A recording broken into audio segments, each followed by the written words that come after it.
السلام عليكم ورحمة الله تعالى وبركاته. كيف عاملين؟ لاباس عليكم؟ نتمنى يا ربي الجميع يكون بخير وعلى خير. وكنت ندير لكم على هذا الصوت اللي راكم كتسمعوا شويه، الصوت بانه عيان.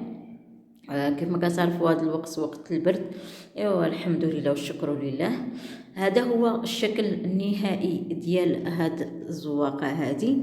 فهنايا ما قدرش الله باش نعمل معاكم الشكل ديال التنبات ديال العقيق، ولكن هو سهل. يعني كتمشي كديري في كل عين كديري فيها عقيقه، كل عين كديري فيها عقيقه، فما تزقلي حتى عين، ما تزقلي حتى عين، فكل عين وكتحصلي على هاد الشكل هذا. فهاد الشكل هذا فهو مخدوم بالحرير قصبه.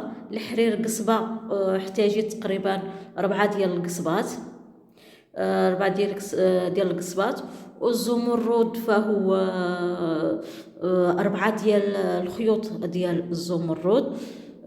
فهذا هو. حتى الثوب فهو ثوب ماشي صيفي، فهو خريفي، يعني ماشي بارد بزاف، ماشي سخون بزاف، ماشي ديال البرد بزاف، ماشي ديال السخونيه.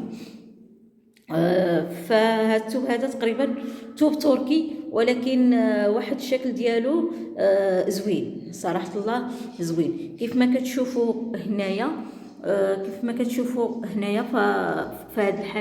فالحاشيه فراني عملتها غير بالمتكي. وكيف ما كتشوفوا حتى القب حتى هو فهو معمول بغرزه حشو في الاول وعامود، وهذا الشكل ديال المتكي. وكذلك اليدين فهما بحال الشكل ديال القب، فتقريبا ما كاين حتى اختلاف.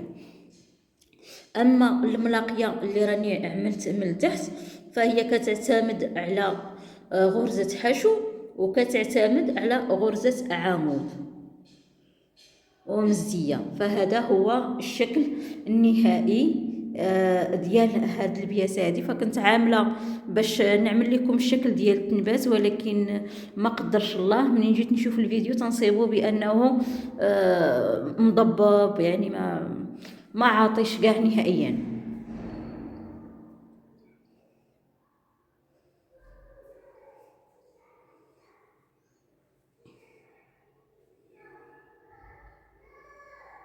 فهاد الشكل هذا فرح عريض وعريض بزاف. كنتمنى يكون الاعجاب ديالكم. وراه فيه تقريبا فيه 5 ديال الاجزاء اللي فيه، 5 ديال الاجزاء اللي فيه.